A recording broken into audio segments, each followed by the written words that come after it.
Hi, everybody. Kevin Harned with you. Ryan Hoke here as well. We are tracking this winter storm. It's like the storm that would not end, and it's not even arrived. Yeah, the buildup has been more dramatic than I think the thing may actually be at this point. We haven't had anything like this in quite some time. And looking over some of the evening data, we still have the cold air to talk about. Obviously, we've got the alert day. Here's the way this is going to work. I know some folks are just jumping in, and we're going to spend probably the next, 45 minutes with him. We'll talk about really two components, and that is going to be what we've been talking about for the last several days, and that is the snow and travel impact, and then the cold and its impact with the wind. And both of those are troublesome. And remember, this is an interactive broadcast too. So if you're watching us on Facebook Live or on YouTube or on Twitter, I just popped up Jason's comment there. He says he's watching from Cloverport. You can ask your questions in the comments. Again, if you're watching us on our live stream, Wave Weather Now, and you want to ask a question, just pop on to one of our Facebook pages, the Wave Weather Facebook page, preferably, and ask your question in the comments section of this live video there. But otherwise, for folks watching on our live stream, we'll make sure that we also voice what those comments are and those questions so that we can get to everybody as we can here. I know there's going to be a lot of folks on here. We've got about 322 viewers just on social media alone here. So welcome to all of our viewers this evening, and we hope to get you oriented with what's going on here. Yeah, and the numbers keep climbing. So as you're kind of milling about or doing what you're doing, share the thing, and we'll get started. We're going to try to get back to some of your comments. They'll go by fast for us. So let us go through the weather part, and then we're going to get into the data of how we've come up with a forecast, and then some tips on what you can do to sort of stay safe. So the alert day's been out. We're no stranger to that. It's been going on. Here's what's new since the last time we saw you, and that's with new data coming in. What we've noticed, especially on the graph model, which we obviously have here, and some of the other real-time data that's coming in from the analysis of just the sites in terms of temperatures and wind.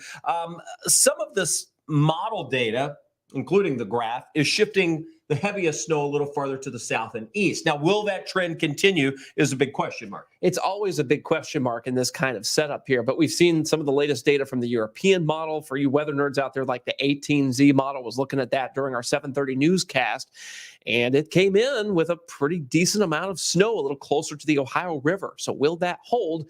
We shall see. We got to look at that new upper air balloon data as that comes into the models tonight. We'll get that tonight. Exactly. And so by 11 o'clock, we'll have a lot of that data available, and then another round for tomorrow morning, and then another round for tomorrow evening. So really, we have several key sets of data yet to go.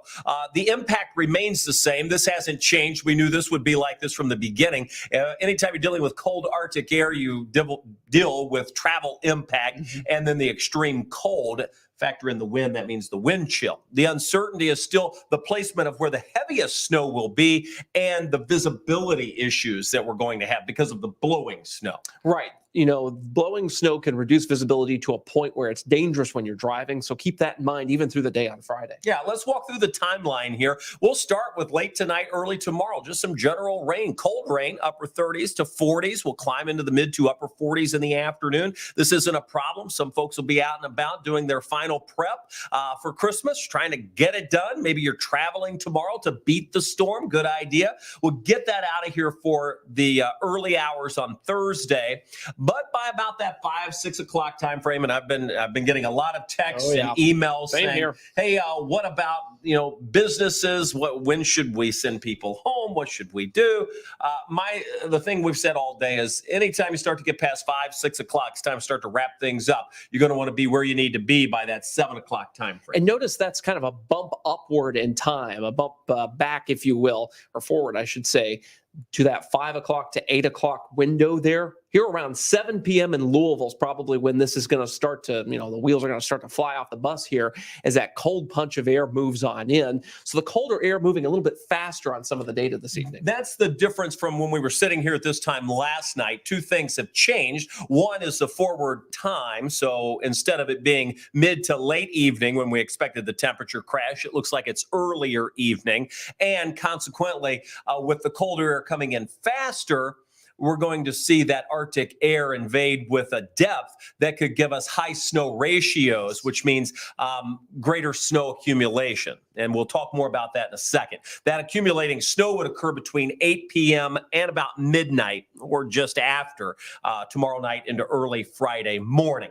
All right, so that's sort of the timeline. Here's what's happening now, and you'll see that there's not a lot going on across wave country, but we don't have to look too far away now to see what is happening. And that, in fact, is we have the winter storm already on the map. You see one snow squall warning there just east of Kimball, Nebraska on the map. It's that little blue box there. They've had snow squall warnings all through Nebraska the last 2 hours or so, just kind of showing you how kind of fast and furious this is. A snow squall means very low visibility, high snowfall rates, tough to travel in. And we could very well be in a situation tomorrow night, about this time, 24 hours from now, where travel could get kind of tough because that snowfall rate would very, very briefly come down very heavily. So not only are they dealing with the snow, but the cold is moving in too. Rapid City's down to 16 below. These are temperatures, not wind chills. Great Falls, 28 below. And this cold air is on the move. It's dense. It is solid, and it's moving our way. So there's no escaping the cold air. Nailing down exactly how much snow each particular place is going to get is still in question. We're going to give you our best guess coming up. We've already got alerts out. Of course, we put our alert days out a week ago, maybe just a bit over a week ago. And now the Weather Service is within their time frame to say, yes, we do have alerts, and we have a winter weather advisory that covers much of our viewing area. And the winter storm warning is the pink to our north, covers central Indiana, comes down to Seymour and North Vernon. And note that the advisory is an upgrade from the former winter storm watch. You may remember that. It was just west of Louisville. The advisory is an upgrade to that. So that covers 28 out of our 30 counties you see here, with the exception of Jackson and Jennings under that winter storm warning. Yeah, and this obviously with the winter storm that's moving in, there are different criteria for the advisories or the warnings or what have you. And not only different criteria, but different criteria based on what part of the country you're in too. So all of that matters. Bottom line is it's going to get rough Thursday evening and for maybe all day Friday, but especially for the first part of Friday. Here's a future cast. We see some of the light rain. This is early morning through midday. It's not going to rain all day. The rain amount should be fairly light, but we're going to see it sporadically throughout the day. Yeah, that means starting as early as 2 o'clock in the morning and as late as 5 o'clock in the afternoon, we'll have some of those scattered showers. Only about 1/10 of an inch of rainfall possible out of that. But look at this bullnose amount of cold air and snow that moves in to our western counties after 5 p.m. here. This is going to be the leading edge of that major Arctic front that we've been talking about for quite some time here. Evansville's at 19. We are at 46. This is a snapshot of what could happen at 5 p.m. Again, there may be some minor changes in timing and actual numbers on this, but just to give you an idea of just how sharp and how severe this cold punch will be is comparing those two cities alone. And I think one thing the model underdoes on this is the extension of rain. I do think we're going to have rain. In fact, I think our best chance of rain is just out ahead of the Arctic cold. So I suspect that this will fill in with rain as it moves through, and then the temperature crashes. And it is that rain that, as it falls and creates a wet pavement, wet sidewalk, wet road, wet cars, that when the cold Arctic air, as we advance this, moves in, you can see it will freeze. And that's the flash freeze potential that we've been talking about for quite some time. Notice just how fast these temperatures drop. We just showed you we were in the 40s. Now by 7 o'clock, we're in the 20s. We see that number drop into the low 20s an hour later at 8 o'clock. And here come the teens and single digits before midnight. So it's a plunge with the Arctic air. Whatever falls is sticking around. So the rain falls, freezes. We wind up seeing the snow fall on top of the frozen precip, and it will start to accumulate. And this is a good time to mention that this flash freeze is different from an ice storm. These are not the same thing. We're not looking for mass power outages or anything like that. Just the water that's already on the ground may freeze in that flash freeze situation. We're not going to be adding ice to that. No ice accumulation, if you will. The snow is going to be the thing that accumulates on top of the ice. Yes, and it will happen pretty fast because of the cold Arctic air that's moving in. Notice our temperatures go below zero. Wind chills will be double digits below zero. Let's still focus on the snow here, and then we'll get into the other part, which is the problematic temperature and wind. But again, focusing on the snow, did you notice how quick hitting it was? It started between 7 and 8 p.m., and it's out of here by midnight, okay? So it's fairly fast. Doesn't snow that long. We can't get that much, right? Well, our snow prediction is going to be for Louisville somewhere between that 2 to 4 inch range. And you can see that showing up. This is what we've painted on here. So Louisville, 2 to 4 inches. That includes places down from E-Town, Hodgenville, Campbellsville, Columbia, that zone. That's 2 to 4 inches right there. All right. You don't have to go too far to the north, maybe even including Frankfort, up towards, say, Madison, northern Clark County, down toward even the western parts. You get Hardinsburg, Brandenburg, points to the north. And if you're looking at the map, you can see it. That zone could see more than 2 to 4 inches of snow. So we're going to wipe out about 90% of the questions here by saying, look at the map, find out where you're located, and that's how much snow we think you're going to get. And we can't label every single township or city on this map because there would literally be no room for the colors and for us to put the numbers on there. But if you know where you're at in your county, you know your county shape, where it's relative to Louisville, that helps you figure out exactly what you're going to see. We say all the time in severe weather, know what county you live in, know where you live in that county, so that when you see our maps, you can go, oh, I live right there. That's the forecast. All right. So I know that can be tough for folks who are new to this area, but do some Googling, figure out where you're at, figure out where you're at in your county, and it will make such a big difference in how you view our forecasts and how you're able to tell your friends about what your area is going to see. So this is the general map. Will this change? Yes. Will it change a lot? I don't know. It's just going to depend on the amount of available moisture as it moves closer to us. We don't have complete data. Well, we can only give you our best guess at this point. So let's explain what goes into that. And we're going to see the transition take place during the evening tomorrow, likely in the early evening. So that's the time change we mentioned. We go from rain to snow. It happens quick because the cold Arctic air moves in. Its depth will be great pretty fast. So it's not like we're just undercutting it with a cold layer and it's raining on top of that and it's freezing, and that's what we would call freezing rain. No, we don't have that. The depth of cold air is thick enough that when we go from rain to snow, it's pretty much immediate. And that's what we're going to see early Thursday evening. Now, you can see the snow chance continues through the evening hours. The longer it goes, the more we accumulate. How much snow will we wind up with? Let's talk about how we try to figure that out. Because in general, we only have so much moisture to work with in the whole system, in the atmosphere. So the models give us an indicator of how much, and this is going to be important when we take a look at the data coming up, how much moisture do we have to work with? That's the big question. So all the models are different, but let's just assume, and I'm going to give you an illustration here, that we have 1/3 of an inch of liquid to work with. So that's our rough estimate, right? 0.30 actual liquid. So how does this 0.30 fall? Does it fall as rain? Does it fall as snow? Well, here's how we've broken it down. We actually wrote this down on paper today, trying to figure this out and do a little math. So breaking it down very roughly, that 4-inch snow total will be comprised of a couple periods that we've kind of broken out here. Well, we know we're going to have some rain, so we have to take that out because that doesn't fall as snow. We get rain showers through the morning into the afternoon.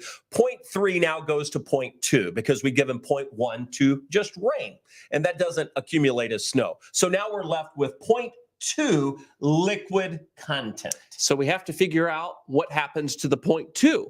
How much snow will fall from that 0.2 of actual liquid. So we've broken that out into 2 separate periods here based on the temperature. So it all falls as snow. The question is it a light, fluffy snow? What's that ratio? How will it mound up? And that is dependent on, as Ryan mentioned, the temperature. So between that 7 and 11 o'clock time frame, we'll see temperatures drop probably close to 20 degrees during that time frame, which would yield close to a 15-to-1 snowfall ratio. That means when that 0.1 of liquid precipitation is falling, that would fall as 1.5 inches of lighter, fluffier snow, because there's air in that that's helping to kind of expand that out so you get more snow.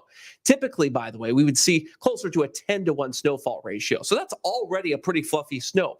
But look what happens in the period between 11 p.m. and 2 a.m. Same amount of liquid content, but a completely different amount of snow because of the temperature being so much lower.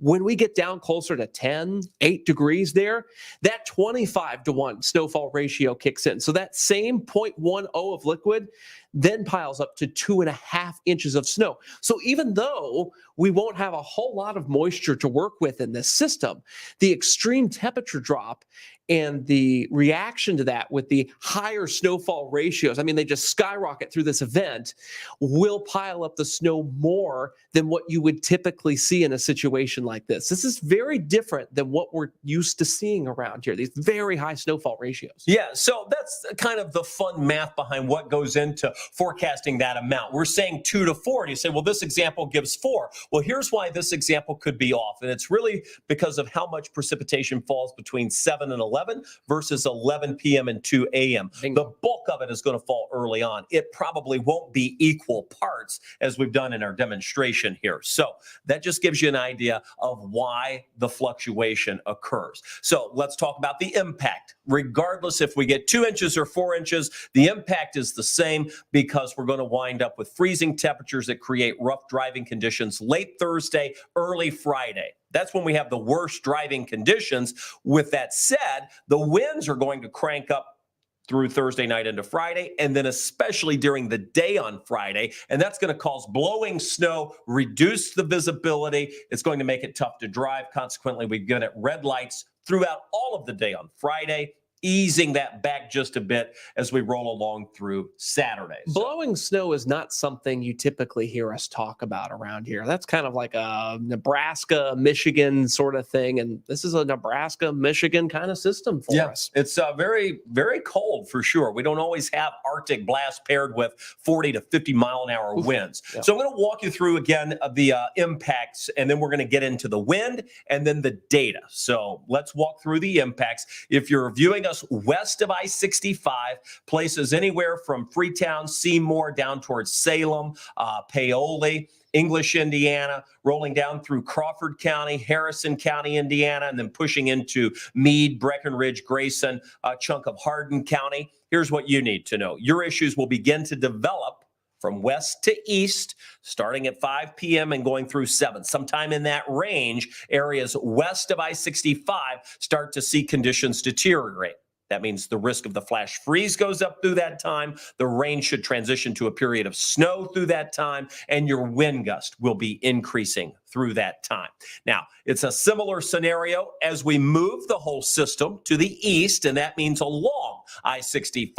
That includes areas of Scott County down through Clark County, us here in Louisville and Jefferson County, moving right through Bullitt County, Nelson County, LaRue County, Hardin County. Here's your timeline. 6 to 8 p.m. is when we're going to start that transition. It'll take a little bit of time, but not a lot. That's why the window is only a 2-hour window to see the deterioration occur, where we'll see the rain go to snow, the flash freeze risk occur, and the winds ramping up. And then we move it off to the east. And so for you folks out there near Frankfort, if you're in Jennings County, we're talking to you in Madison, down toward Carrollton. And as we get on the Kentucky side of the river, Lebanon, down toward Greensburg, Campbellsville, and Columbia. Your issues will begin during that 7 p.m. to 9 p.m. Eastern time frame there. That would be 6 to 8 Central for you folks down there in Columbia. Rain to snow, flash freeze risk, and of course, the strong wind gusts of more than 45 miles per hour. This is when stuff will begin to hit the fan in your direction east of I-65. Yeah, and that brings us to the next scenario, which when we've talked about snow and the potential for the flash freeze and the travel impact, next comes the wind component. And now we're into the wind chill alerts. This is a wind chill watch. It will be upgraded to a wind chill warning. We already have that across West Kentucky, Southwest Indiana. Wind chill warnings, we don't have those very often around here, but you're certainly going to note them when temperatures are below zero, the winds are cranked up to 40 to 50 miles an hour, and you have wind chill values like this, which range between minus 25 and minus 30. And the record, by the way, in Louisville for lowest wind chill is 30 below zero. So in the 30s. In the 30s, yeah. So we could get close to that record low wind chill that we've pretty much ever seen here in the city. So that's big stuff. Not out of the question, especially if we see those numbers really go below zero for temperatures. And it doesn't take but another degree or two down to see the wind chill really ramp up. And just to quickly point out this data right here, we were talking about some of the models. This is the graph model here from IBM that's supplied to us with our weather graphic system. And notice it goes down now to 3 degrees below zero for an actual air temperature.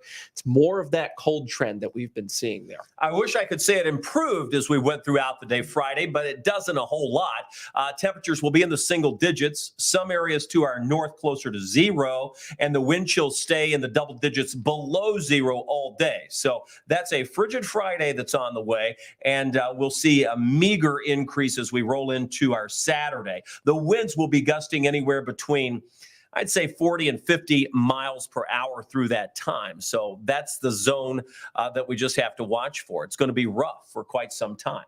And we had power outage concerns, that were called in to us all day today, folks that were trying to message us like, hey, is this going to be a big power outage concern? With wind gusts of 40 to 50 miles per hour, we had that just a few weekends ago, and there were no mass power outages. It will be the same story this time, just because we're not expecting ice accumulation on power lines or on trees. Yeah. That's not in the forecast here. And there's not a whole ton of heavy, wet snow either. So a couple of good check marks against having massive power outage. If we have a power outage, it's simply going to be because the wind has knocked the power out, or the extreme cold has caused some type of mechanical failure. Right. But that's it. This isn't where we see rain fall and it accretes or collects on branches of trees or power lines and brings those down. That is not going to happen. Will not happen. All right. I want to jump into the model data, and then we're going to get to some of your questions. I see so many of you chiming in, and hopefully we've been able to answer how much in your backyard, because we don't have time to go through all of those. You'll notice on the models, not all of them agree. Some have less snow, some have more. There's the NAM. I'll show you the graph. You can see that it is similar to our forecast in a way. We have a higher total a little bit farther to the north as well than that. The GFS sort of plops, some of the purple colors around us. And I'm just going through these generically. Again, our forecast shows the higher totals to our north and northwest, 2 to 4 inches in Louisville. All right. And I want to say here on the Euro model, you see how it's kind of at the bottom center of your screen there, and it's got that big darker blue blotch. Well, the computer system here that we use isn't calculating the snowfall ratios correctly. So there should be a little bit of purple even in that model as well. It's spitting out the correct numbers. It's just the actual computer data here isn't quite used to having snowfall ratios this high. Right. Yeah, it calculated, said on a normal 10-to-1 basis, which we would look at. All right, now we're going to just jump into some of the raw numbers, and we'll walk you through this.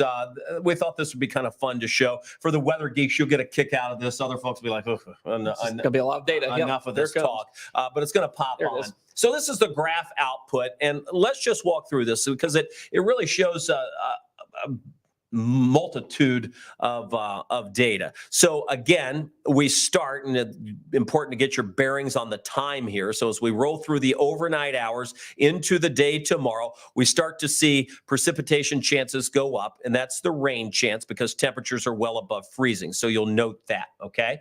And then as temperatures come crashing down, notice, again, in the temperature column, we go from 48 degrees at 2 p.m. down to 8 degrees. So a 40-degree drop from 2 p.m. to 11 p.m. Sharp drop. Winds ramp up. We're going to see the strongest winds later in the day on Friday, but even with those northwest winds at 15 to 20 miles an hour, we get a wind chill that's minus 20 to minus 26 during the early morning hours on Friday. Our snow, it accumulates up to 4.6 inches on this one model run. And that's the graph data right there. So very interesting to see kind of how it, have we locked up our computer? No, not yet. Alive. Okay. Now we get to what we call the HRRR. The EXT stands for extended. That's the 48-hour version of that. Typically that model only goes out 18 hours. So 4 times a day we get this data. And this data, I'll tell you what, it has some pluses and some minuses on accuracy here. So take this one with a bit of a grain of salt, but you can see how the temperature on it goes down to 12 below zero at 8 o'clock in the morning on Friday. Now, that is an outlier. That is a huge outlier because it tries to clear out the sky over us as that happens. Not sold on that. You'll see the cloud percentage there, kind of on the second to the right hand, and at notice 0%. Notice the winds. Now, this one doesn't have the wind chill on it, but notice the winds gusting to 36 miles an hour with a temperature of -12. That would be awful. I mean, if that were to happen, that would be again, this is an outlier. Yes, that would be critically dangerous. It puts out lower snow amounts at 2.3 inches. Right, and that may be calculated at 10 to 1. We're not quite sure on that. So something to keep in mind, those snowfall ratios. Let's talk about the NAM. The NAM is the North American Mesoscale model. We get this 4 times a day as well. A little bit of an older model here, but, it can latch on to things at times. It can have some variable extremes that we kind of have to iron out in our forecast and not use. But you'll see how it gets our temperature down to 1 degree below zero, 8 a.m. on Friday morning, which is our forecast, by the way. So it's not doing too poorly here with temperatures, it looks like. Takes our wind chill to -24, which is close to what we have. Yeah. And it shows the precip increasing through that time.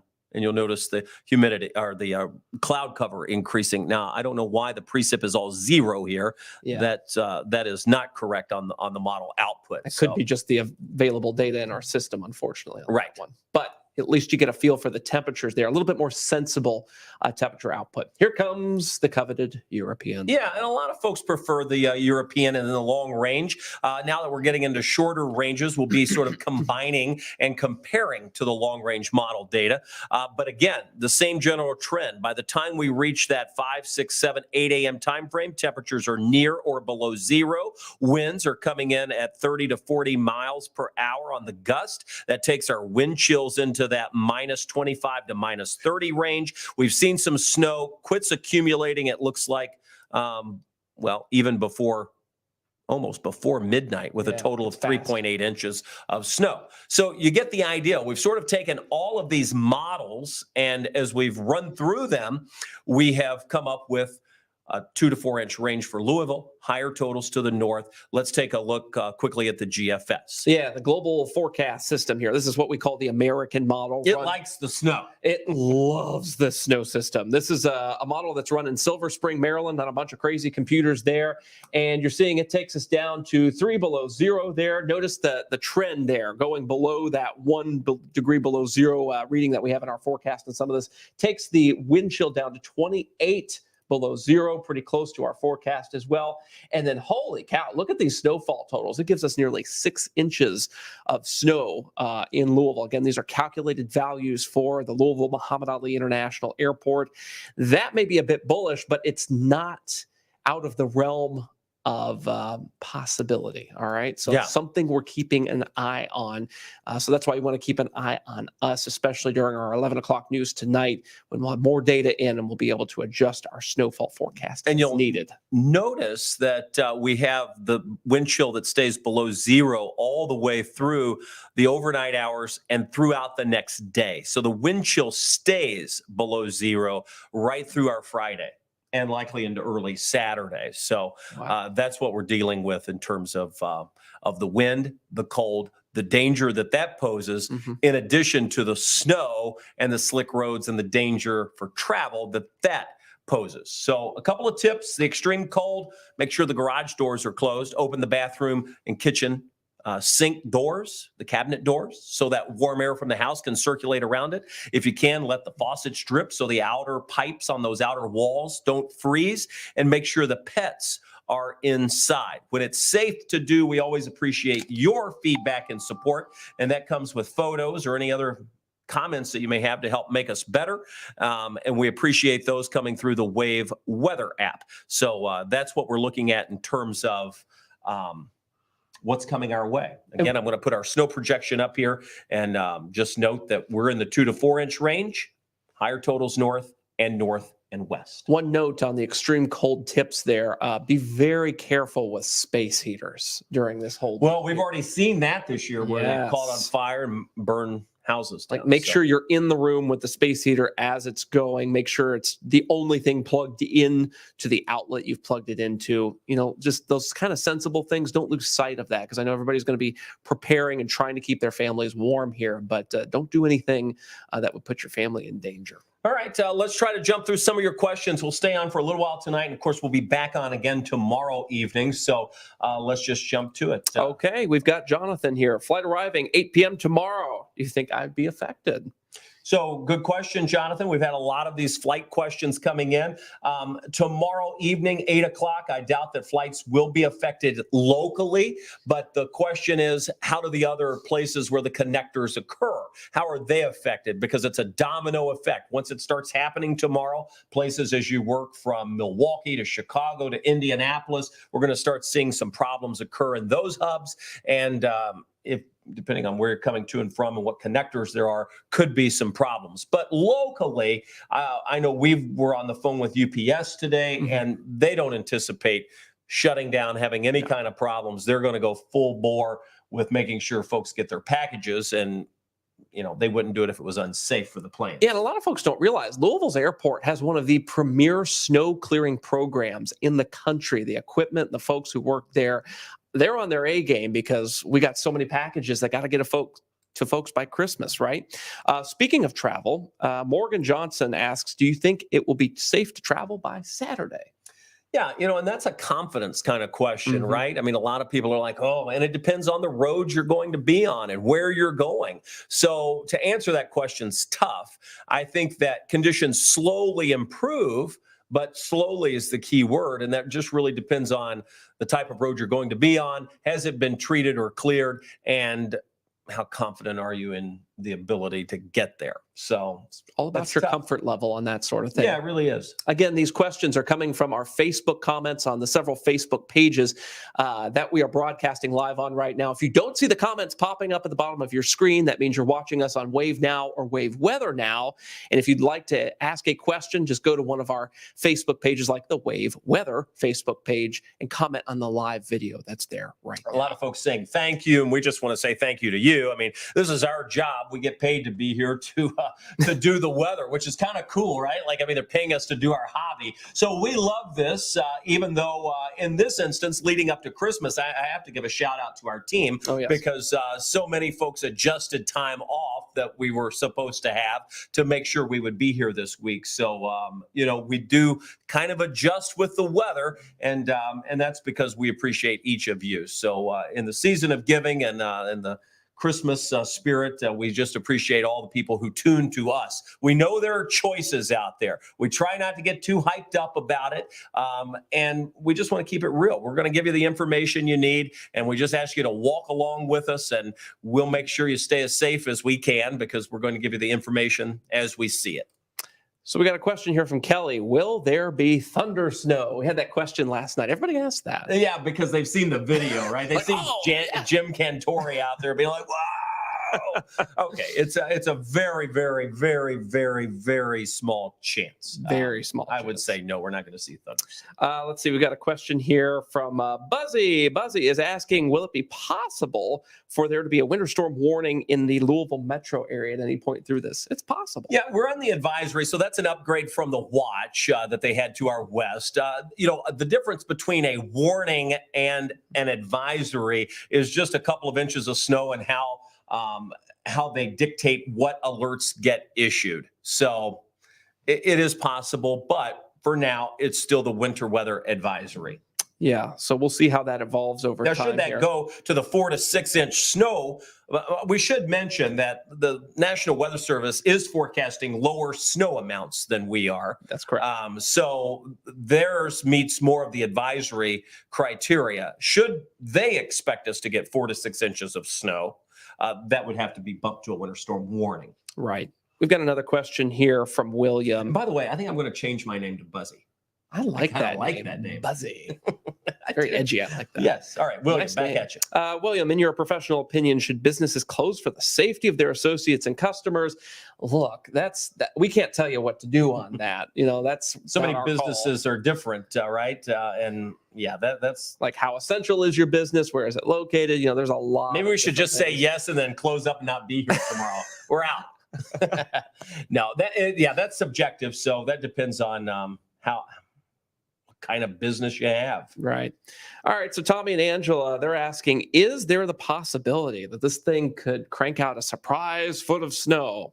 Yeah, pretty low. No, not really. There's just not that much moisture. So no matter how we go back and do that calculation that we mentioned, taking the rain out, using what's left over, sort of interpolating the cold air coming in, we would be hard pressed to get more than probably that 6-inch total out of that. So seeing a foot of snow would be nearly impossible. The only way that would happen is we were some way be really negating how much moisture we had to work with, which by this point we have a decent range, anywhere between a quarter to a half an inch of moisture in the atmosphere that we're working with. So we sort of know at least a range of how much moisture we have.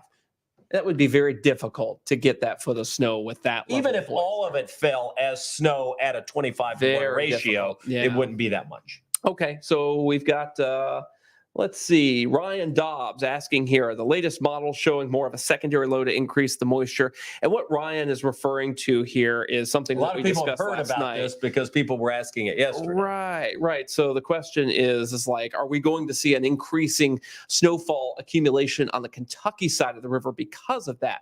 Now, something you'll note that we did today in response to that, because there is going to be a bit of a secondary low that forms near the mountains of Appalachia there in eastern Kentucky and East Tennessee, is we have taken that 2 to 4 inch snow and put it all across the Commonwealth of Kentucky along the eastern half of the state there, just because there is going to be a bit of enhancement over there that will likely push snowfall totals possibly up to that 4-inch range out there. Now, could there be further enhancement as that low tries to form, kind of like a little trough right along the mountains of Appalachia there? Yes, it is possible. You could see higher totals there as you head toward London, Somerset, south of Lexington, even in our very southern Kentucky communities. We'll need to watch for that as well. That's something that we will probably have to nowcast a bit more tomorrow, that the models won't even see very well tonight. It's what we call more of a mesoscale feature there, a very small feature in the atmosphere. But yes, that is something that we're watching.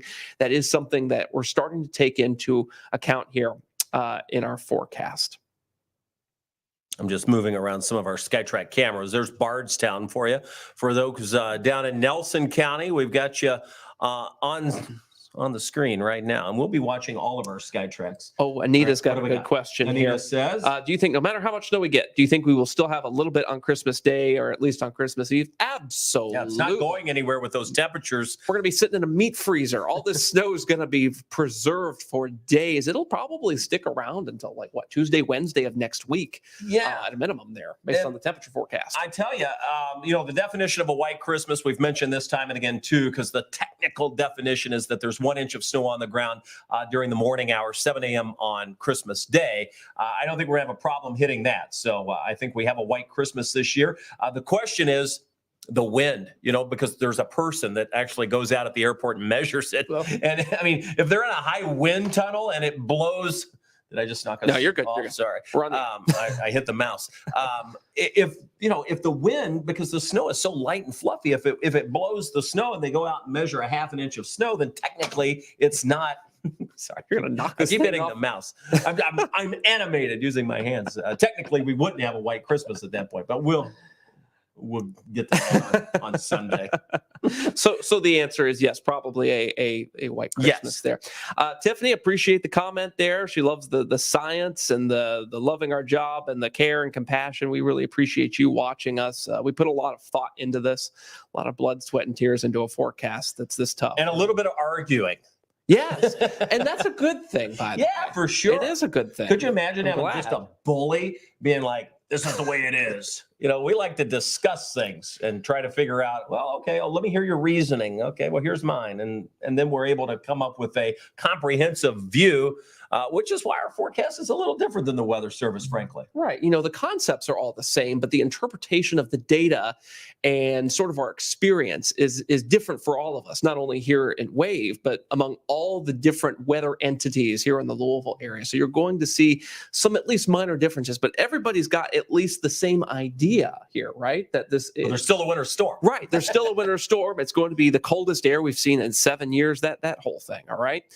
Cameron asking about, what about the second half of winter? Because we're kicking off winter today. Happy winter, by the way. Winter solstice happened around 4 something today. What happens the second half of winter? Now, I haven't looked at like that part of winter yet, but what I can tell you is what's going to happen early next month. And that's just beyond the scope of our 10-day forecast. And it looks like things are going to warm up a bit. By New Year's, we're getting close to 60. Right, and we could hit it during that first week of January here. So kind of has a rubber band effect. We go from extreme cold back into the warmth within about a 10-day time span there. Yeah. Well, we're glad Michael's on. We're not going to put his comment on. No, I was reading that. Yeah, if he's got enough time to type all that. Thanks for joining us, Michael. Let's see. Anita says, I'm 71, but I still love a white Christmas. That's the kind of thing that unites people around snow. Some people hate snow, some people love snow, but I know a lot of people are like, okay, if it's going to snow, at least have it be on Christmas, right? Yeah, I just don't like to see that people's Christmas plans get canceled. I've heard around the newsroom today, it's like, my kid's not able to make it in. They're coming in from Michigan or they're coming in from Indianapolis, or now they have to work or that. So you hate to see that. Yeah. Good question from Tommy here. Do you think the snow total map will shift any? Yeah, it's definitely going to shift some because that's just the nature of what happens. We're still we're 24 hours away. So that's at least a solid 2, if not 3 good data runs that we'll have to be able to really fine tune this. I hope for the sake of our knowledge that it doesn't change a whole lot, but there will be some minor changes that take place. Driving conditions on Christmas Eve, asked Brooklyn. We should be in better shape. Yeah, Friday's the tough day. So Thursday night, early Friday are the key days. Now, again, it depends if things can get treated. Of course, by that time, we're looking at temperatures that are so cold that many of the treatments are ineffective. So we're still looking at slick spots, at least, if not in some cases, totally snow-covered roads. So it's not going to be the easiest of Christmas Eves. The roads aren't going to be completely clear by Christmas Eve, but it should be better than what we have to endure Thursday night and Friday. Shonda's asking about our southern Indiana communities just across the river from Louisville, Jefferson, Clarksville, New Albany. Would the snow totals be higher there than Louisville, or do you consider those cities Louisville as well?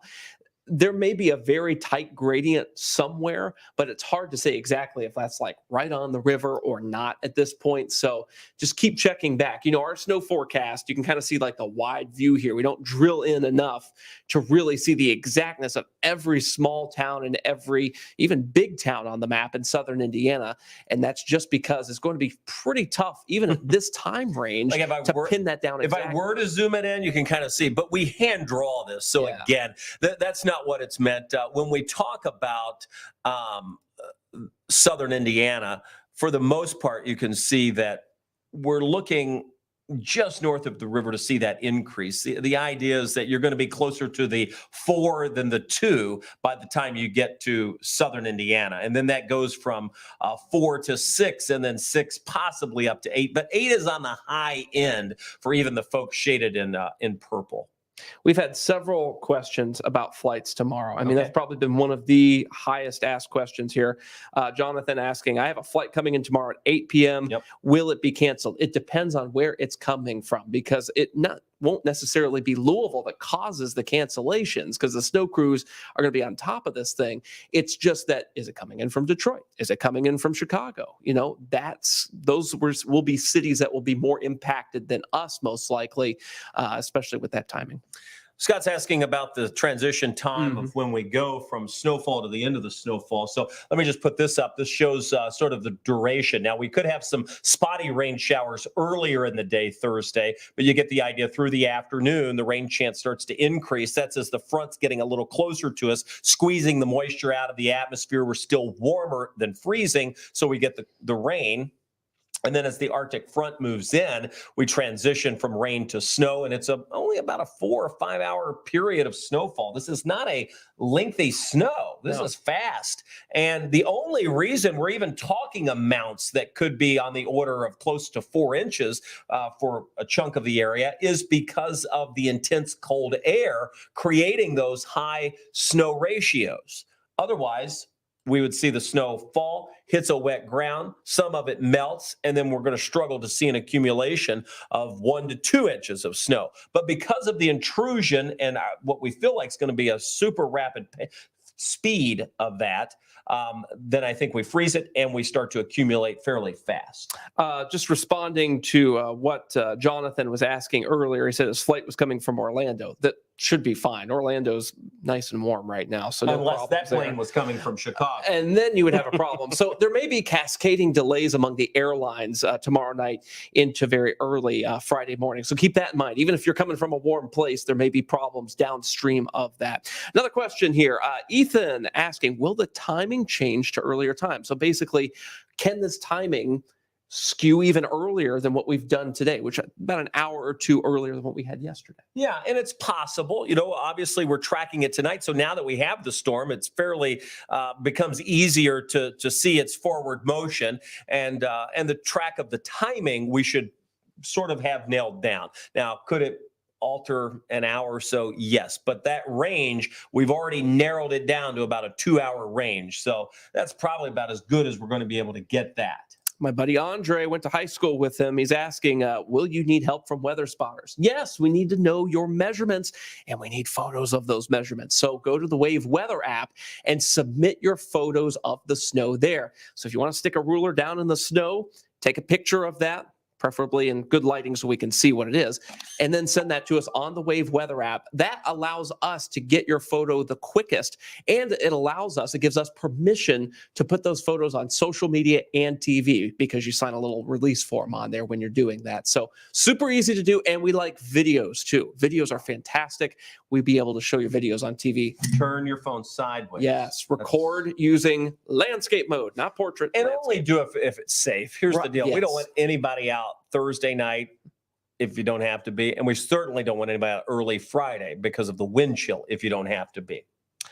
Cameron's asking about where do you measure snow? How do you measure snow? And this one's going to be tough anyway because of the wind. So normally we'd say you need a snowboard away from any kind of structure so you're not getting blowing snow or it's not being affected as it falls. So sort of an open area, a snowboard, a ruler, something flat. You don't want to measure it in the grass because the ruler goes down into the grass. So you want something flat and sort of use a ruler, but the wind is really going to be obnoxious and it's going to make measuring this snow super hard. Alicia's asking a question that we alluded to earlier. How much ice should we expect under the snow?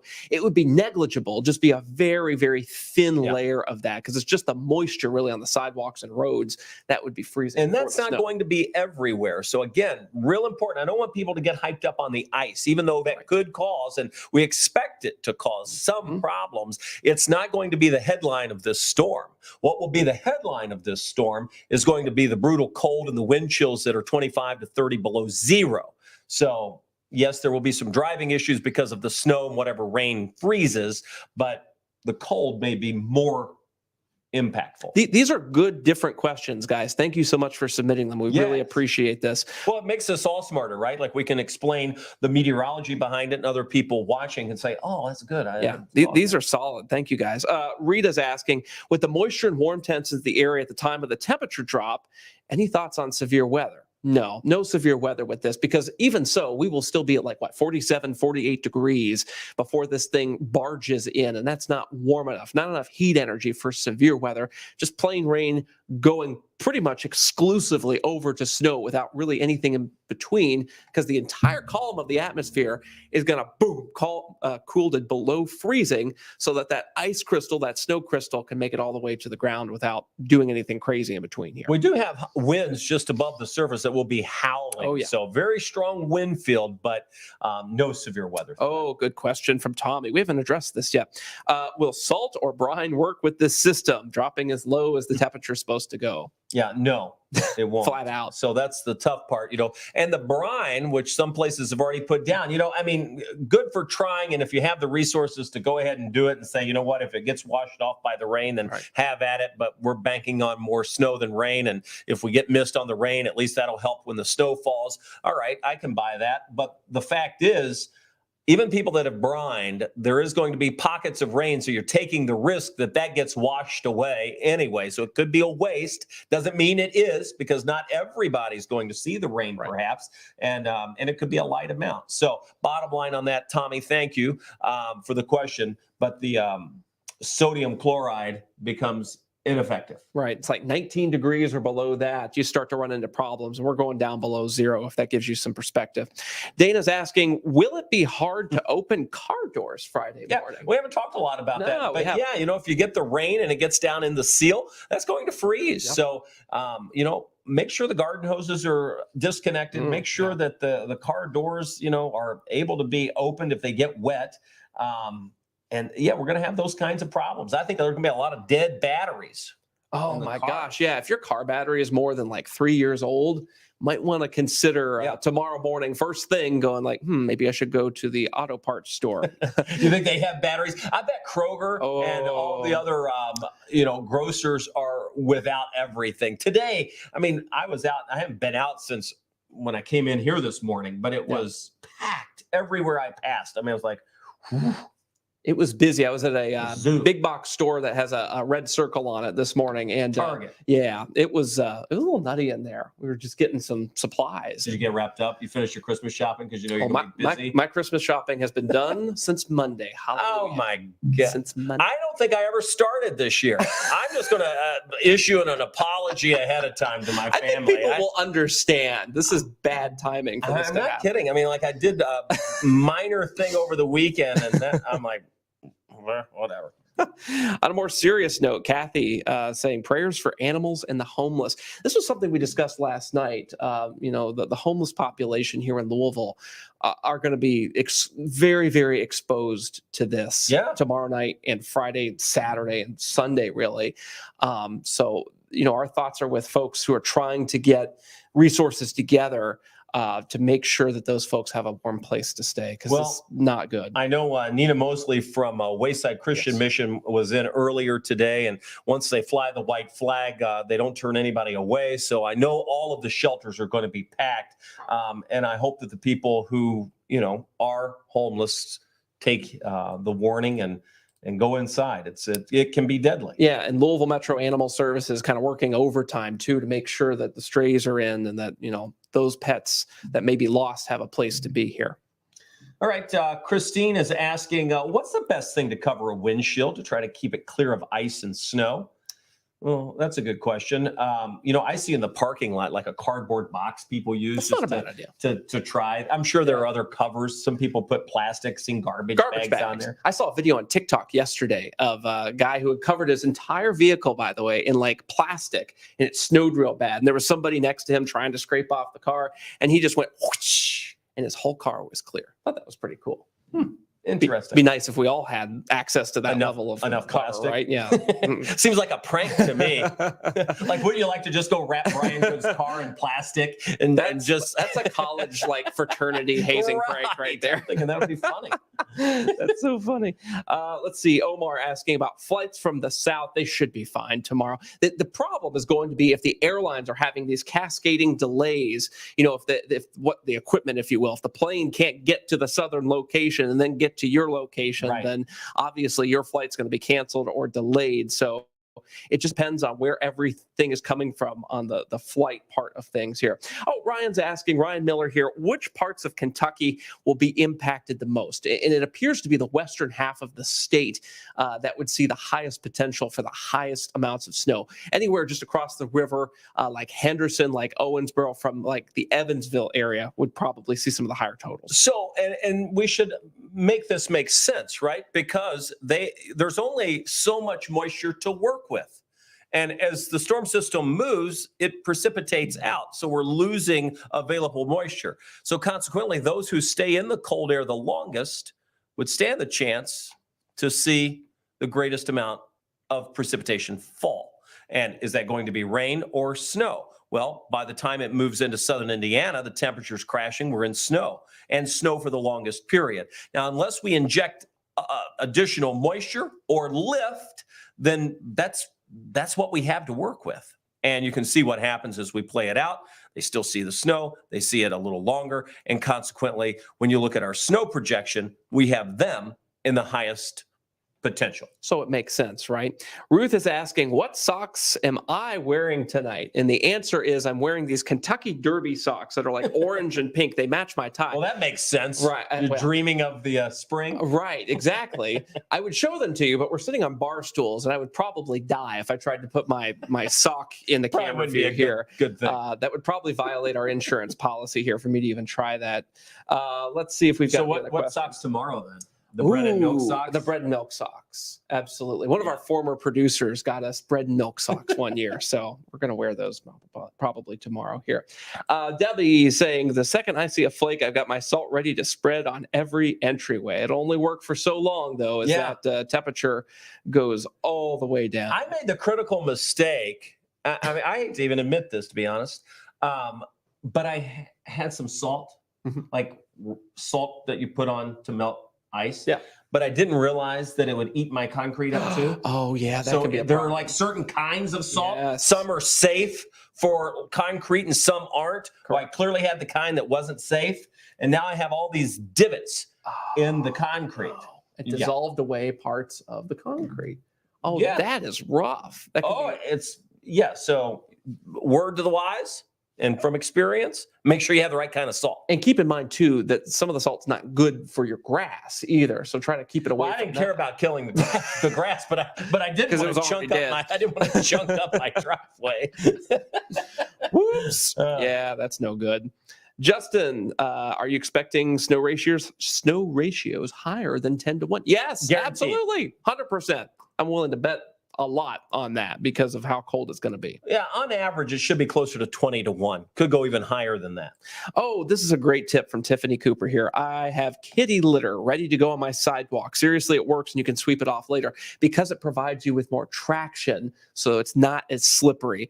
And that goes for like trying to get a car that's stuck in the snow too out. Typically, folks will recommend you keep kind of a bag of kitty litter in the back of your vehicle so you can put it behind your tire. So if you're spinning, you'll get some traction on the kitty litter if you spread it behind the tires. Right. And you can back yourself out of the stuck that you are there. Some people keep that in like their car as like the winter survival kit. There's just like a bag of kitty litter. Right. If you've got some time tomorrow morning and you have to be out in this, maybe put together a little kit of things like a blanket, flashlight, kitty litter, those types of things to have in your vehicle. Some extra food and water is a good idea too, just in case. Oh, Debbie, you are fantastic. Those foam pool thingies work great on your windshield wipers. Used them last year and then cardboard against the windshield itself. So like you would put, That way it doesn't stick. cut the pool noodle, slide it over your windshield wipers, and that way your windshield wipers still work. That's a Don't great forget idea. to take it off. Or, yeah, you wouldn't want to I like all those people like, I've got enough I've seen. They're just like one scrape across the window. It's like, ooh. Braden's Brandon. asking, what kind of salt is safest for concrete? I have good no question. clue. I'm not a chemist. I clearly don't know that answer. Nope. I got the wrong stuff. We're atmospheric scientists, not chemistry fanatics over here. DJ is asking about North Vernon, our extreme northern counties there.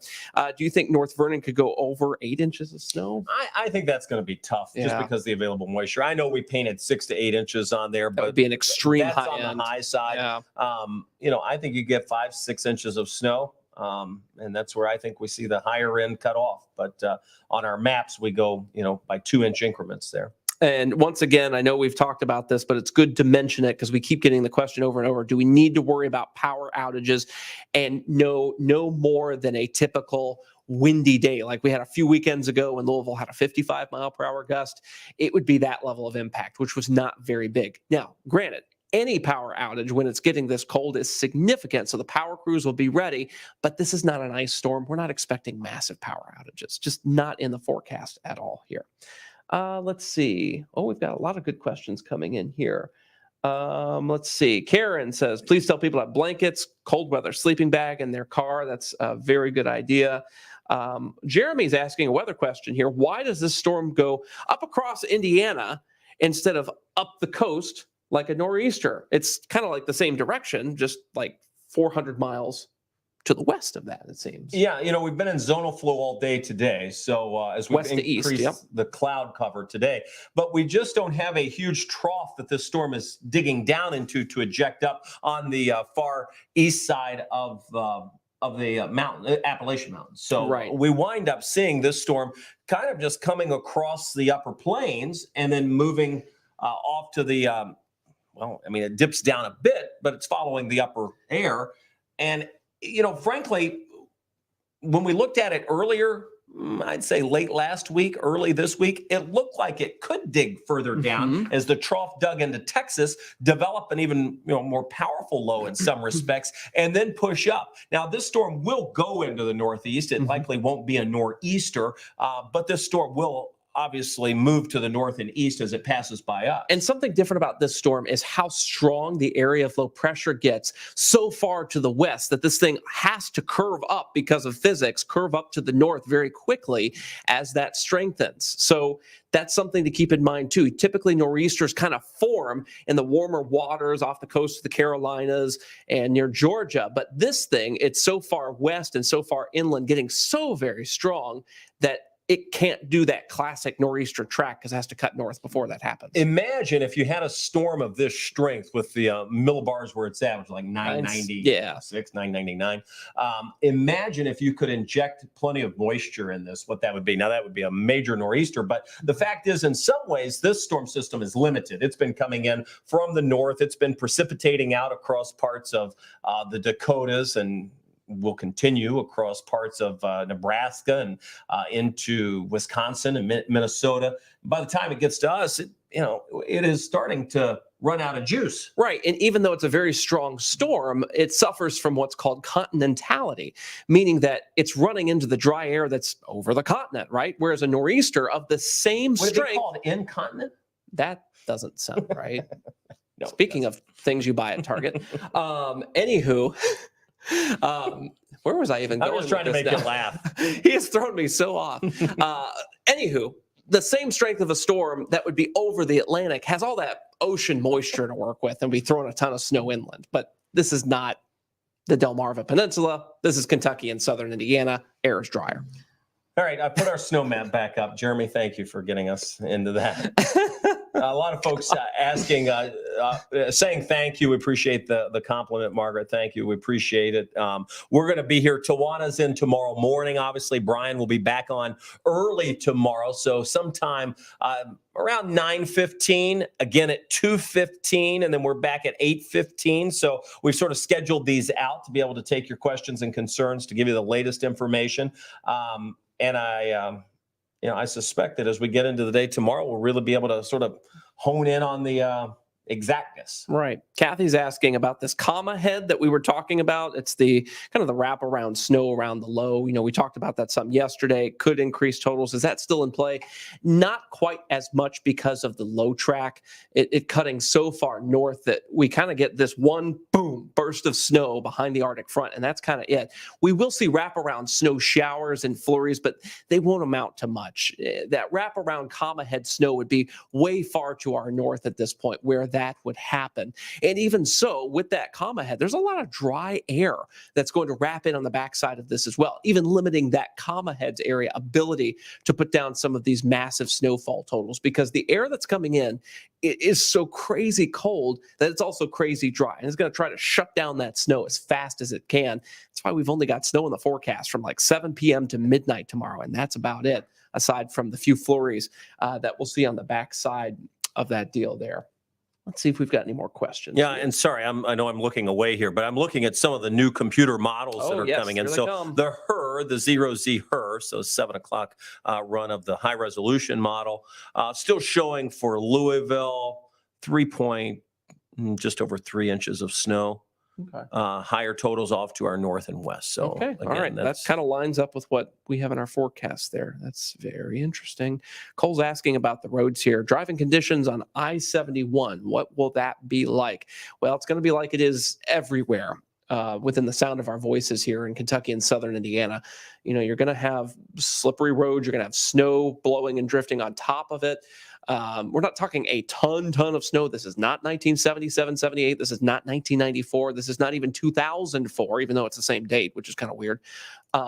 This won't be an apocalyptic amount of snow here. But the problem is that you might have just a very thin glaze of ice, black ice on the roads left over in some places from the rain during the day as it kind of tries to freeze as that excessively cold air moves in very quickly, and then the snow on top of it. So driving conditions late Thursday night, early Friday, not good, just flat out. Sorry, the NAM just came. Oh, the NAM is it? What does it say? So the 0Z NAM has... It's still running, it looks like. Yeah, but it goes out past the time we need. So the regular NAM has about 5 to 6 inches of snow, but it's a bullseye, so you have to sort of negate that. So in general, it's like 4 inches, and then the high resolution NAM is 3.8. Okay. Interesting that this still aligns with our forecast. Exactly, and that's what we're looking at. So good. This is what we'd be doing if we weren't sitting in front of a camera, is looking at this data, trying to assess what's happening both with the model data and what's going on in the upper part of the atmosphere too. Are there any things that we're missing? Is there any available lift? Is there a pocket of vorticity that's going to be coming through? So we look at the model data for that. We look at obviously the surface analysis of what's happening, and then we're able to better tell where our forecast should come into line with. Right now, this isn't too far. No. So that goes back to the question is, will you be adjusting your forecast? And I would be hopeful that if we have to adjust it, it's just minor tweaks. So the general trend may hold. Braden's asking, what does the Winter Storm Severity Index show right now? Just to give you some background on that while Kevin's trying to pull it up. The Winter Storm Severity Index is something relatively new. The Weather Prediction Center, WPC, there's going to be a lot of acronyms here. The WPC is a branch of the National Weather Service funded by your federal tax dollars. The WPC produces this thing called the Winter Storm Severity Index. And what they try to do with this is take snowfall and flash freeze potential and so many other different factors that make winter storms impactful, not just the snow, but the temperature and the wind and all sorts of things. And they put it together into this kind of nice color contoured thing called the WSSI, the Winter Storm Severity Index. And right now, as of last check, it was showing us in a moderate version of that. And boom, there it is. Kevin just got it up, and it still shows that moderate impact from this next winter storm here. This goes from limited to major to moderate to major to extreme. So that was limited, minor, moderate, major, extreme there. So this is kind of, it's very rhythmic. So we're like in the 3 out of 5 zone. Now, let's put our thinking caps on for a minute. An extreme winter storm, when you have to think about the entire country, because we don't get extreme events very often, would be crazy. Feet of snow. We're talking like Buffalo, New York, blizzard, blowing snow. We don't quite have that. That's why we're not in like the major or the extreme. But the moderate around here, that'll get your attention. That is going to impact travel. It's going to impact your plans.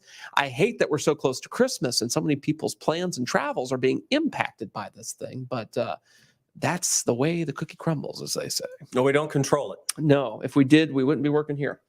Let's see here.